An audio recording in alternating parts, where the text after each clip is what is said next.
gathered in the library to support our veterans and bring a smile to their faces this holiday season. Our basketball team took it to the Rams Wednesday with an explosive victory, and the wrestling team dominated on the mat. While our sports teams were taking wins, three student organizations here at DHS headed to their first competitions. DTV News starts right now.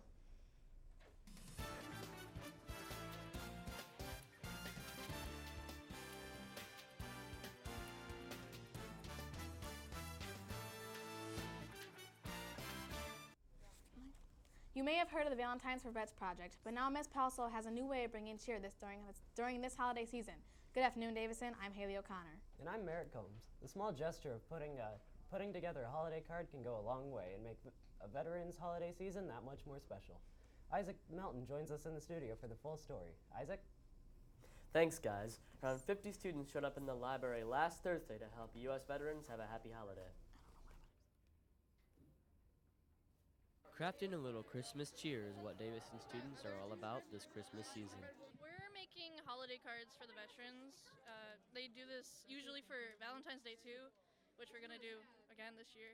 And we're doing it as like a sort of way to give back to them and kind of show them we're thankful for all that they do. History teacher Ms. Palso with her mother and 50 students teamed up with the VFW and planned this to help give a little more spirit to the veterans' Christmas season. Because there's people all around the world who don't get to say or have family for them for holidays and such, and it's overall just a good thing to do. It also had a more personal reason for some people as well. My husband was a Vietnam vet. He passed Agent Orange and Parkinson's from Agent Orange, so it's better in our blood. My dad served in the military, and I'm here for him, and then I'm also just here for Miss Palso and supporting her, and of course to see Miss Palso's mom. Like Valentine's for veterans, students use some creativity to help out their military members. As happy as in jolly, it's Santa Claus, Christmas trees, superstars on top of the trees. Everything I can get on it, I'm putting on my cards. These are some talented students. I love these kids. They have made designs that I wouldn't even have thought of, made their own envelopes. I mean, these kids are great. They're awesome. The cards will be delivered to the VA hospital in Saginaw on the 17th, making Christmas a little more cheery for our veterans this year. Isaac Melton, DTV News. The VFW was also there to help deliver the cards that should be in the hands of these veterans soon. Next up, Haley and Merrick have more on DTV's newest special. Thanks, Isaac. It's officially been a little over 1 week since DTV released Great Lakes on the Brink. Within this special, we showcase some issues facing the 6 quadrillion gallon source of fresh water today. So for our newscast this week, we reviewed 2 topics, rising water levels and Line 5. Today we'll dive deeper into problems taking hold of an entire way of life on a particular lake, algae blooms on Lake Erie.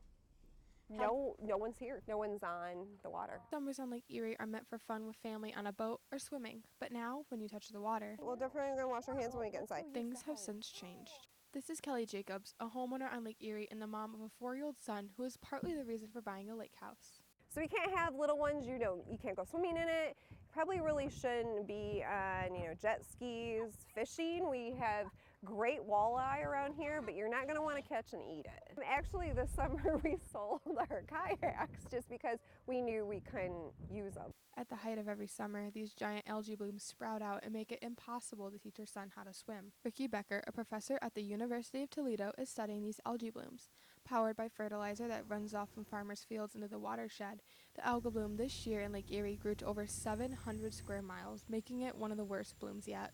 It's green for starting, and then you also see there's a little bit of scum forming on the top, and that is the blue-green algae we're talking about. So we're talking about blue-green algae. So potentially the algae that would be producing a toxin, and so that would be a warning sign that if you're here, you would not want to swim, you would not want to be in this water without knowing for sure what it is. And so that scum forming at the top is the algae coming up to the top and just sitting there. Primary source of the nutrients of phosphorus and nitrogen are from runoff from farm fields. And so that's entering into the lake, and we put fertilizer on the farm fields to make the plants grow. Unfortunately, algae are also plants, and they grow well when they respond to that fertilizer. But this plant is also toxic.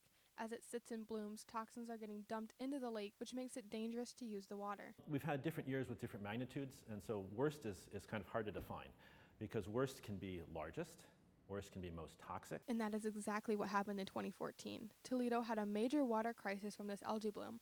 500,000 water taps had been shut off for weeks after the findings of toxins at the city's water plant. Civilians have been told not to drink, brush their teeth, cook, or give their pets this water. This crisis has brought into the light the dangers of algae blooms for the people. If there are microcysts in the water and your dog drinks that water, it'll be fatal. And so more and more the public outcry, the public demands is for let's solve this problem.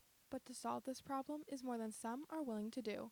$3 million have been put into the water treatment plant, but tens of millions of dollars have been lost in the economy. And the people can't do it alone. They need the help of the government, farmers, and scientists to bring the end of these horrible blooms. As for the Jacobs family, they have moved away from the lake, but this isn't over for the many more who still live there. It's a great place to live. We just need to find a solution to the algae blooms. Emily Fronte, DTV News. Head to our website at dtvnews.org to watch a special in full. While you're there, you can find deleted scenes, web exclusives, and how you can help. Students from HOSA, DECA, and BPA are on a roll. On Tuesday, students from the DECA program headed out to their district competition at Saginaw Valley State. On Wednesday, HOSA took their shot in their regional competition, also at SVSU, while BPA took their projects to regional at Baker College. After this round, many DHS students are heading to states on behalf of their amazing work. To see students who will be moving on there will be an article posted on our website. Yesterday was the Yule Log competition in Madame Hungerford's room. The competition started off with a judge panel made up of DHS teachers and even our principal, Mr. Jacobs, coming around and tasting the cakes. After the tasting, it was a moment of truth. 5 students walked away with the titles of Best Looking, Best Tasting, and Best Effort. Congratulations to yesterday's winners. As we head towards the new year, DTV would like to know how we can improve our content and our brand presence. Head to our website to find more about this survey and follow the link to let us know how you feel. Your opinion matters, and we would like to hear from you before Friday, January 10th. Some Cardinals dominated the mat against the intense rivals on Wednesday. Did they come out on the top? Coming up in sports. And how the varsity basketball team played on their home court. Kate Lawrence has your action-packed highlights. The 2019 football season for the Davison Cardinals was not only legendary, but it was a first in history, making Davison the Division I MHSAA state champions. DTV was there to bring you the excitement the entire season. Now you can have those memories forever in a 10-disc box set. By Pasco, down the sideline. Pasco to the 15, 10, 5, touchdown. Included in this box set, you will receive all 6 home games and the first 3 playoff games for the Cardinals in the 2019 season. You will also receive a DVD of extras, including stories, game highlights, and the road for the Cardinals to Ford Field. Go Cards! This box set is only $75 if you order it before the first of the new year. After that, the price will go up to $100. Don't miss your chance to own a part of Cardinal history. Order your DTV 2019 Davison Football Commemorative Box Set today.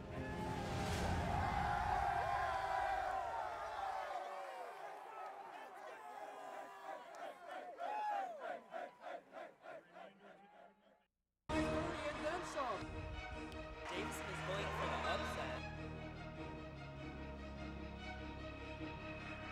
With that strong arm.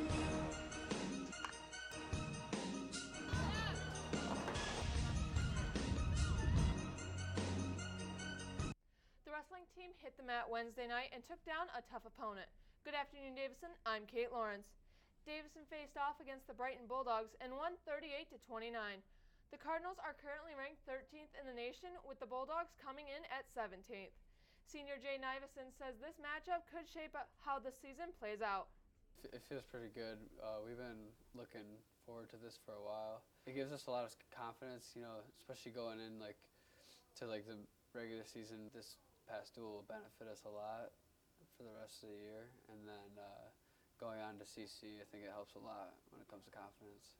Just before we come back from break, the Cardinals will be taking on one of their biggest rivals, Detroit Catholic Central, on January 4th. While the wrestling team took down Brighton, the basketball team played their first home game of the season against the Montrose Rams. Here's a look at some of the highlights. Coleman throws the ball to Brendan Densmore, who can't get it, but Austin Bass is right there for the cleanup and the easy layup. Pesserni shows off the handles and then passes it to Coleman for three, just like his brother used to. Gavin Carpenter dribbles and drives to the basket and adds 2 more points to the Card score. Densmore with the ball shoots, misses, and Austin Bass gets the rebound again for another Cardinal basket. Rashad Smith to Jenkins.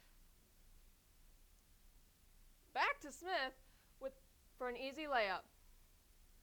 Wagner gets the ball into the hand of Filippo Passerini, who gives the Cardinals another bucket on a nice mid-range shot.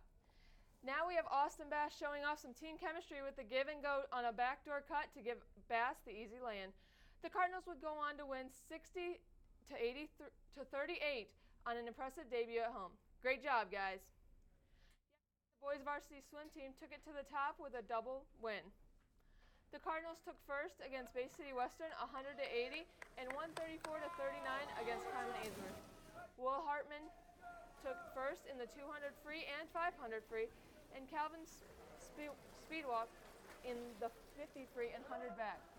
Gavin Laux and Jagger later took second in the 200 IM and 100 free. Ryan Riopel, later, Dyer, and Estes finished an easy third place in the 200 freestyle relay. Great job, boys.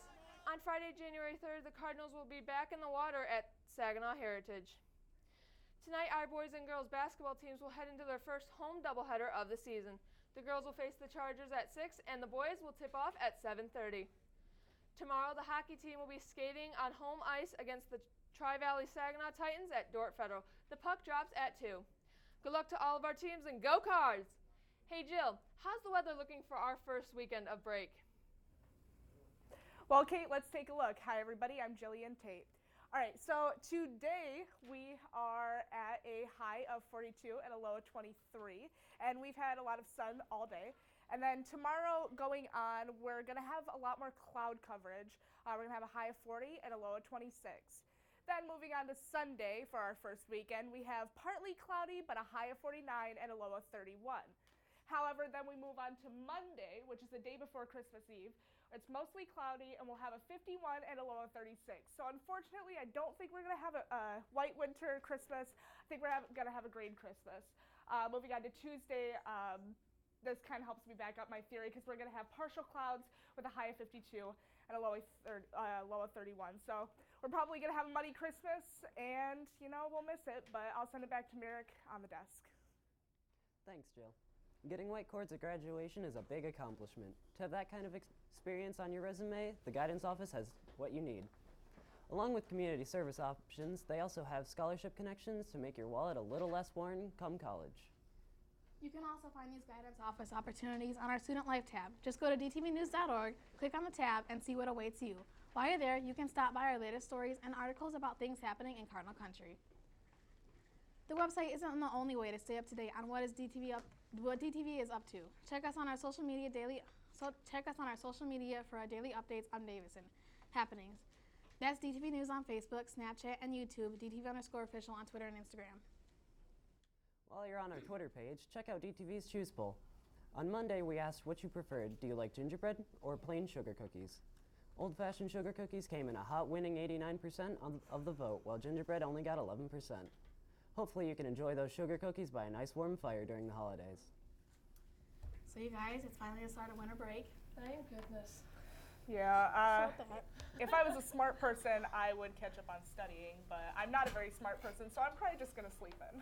That's I'm definitely just going to stay under blankets the entire time. I cannot study over break. That's my time to get away from school. So what are you guys going to do over break? I'm probably going to, eat a lot of food and yeah, I don't have to work, so. Ooh. Probably just Netflix and blankets, like legit. Sleep. Sleep. I'm going to hang out with some family that are coming in from out of state and everything. And I'm Kate Lawrence alongside Haley O'Connor, Merritt Combs, and Jillian Tate. Have a great day, Davison, and have a great break, and we'll see you in the new year. Here's Trevor Claus. It's Trevor Claus! I always thought of him as being Luke. That was a Lou. I'm back. He's back! Ho, ho, ho. Merry Christmas. I'm Trevor Claus, and I'm back here asking some people at DHS what is their favorite memory of Christmas. Check it out. The food. I loved all the food in the family. Oh man, I gotta say, the one time that my cousin and I were playing hide and seek, and my other cousin decided he was going to stuff me in a laundry basket because I was smallest. When my dad bought me a brand new pool table. Making the cookies. Just being with friends and family and celebrating and just being together. When I was younger and I had my 2 front teeth surgically removed, and so for that Christmas, all I sang was, all I want for Christmas is my 2 front teeth.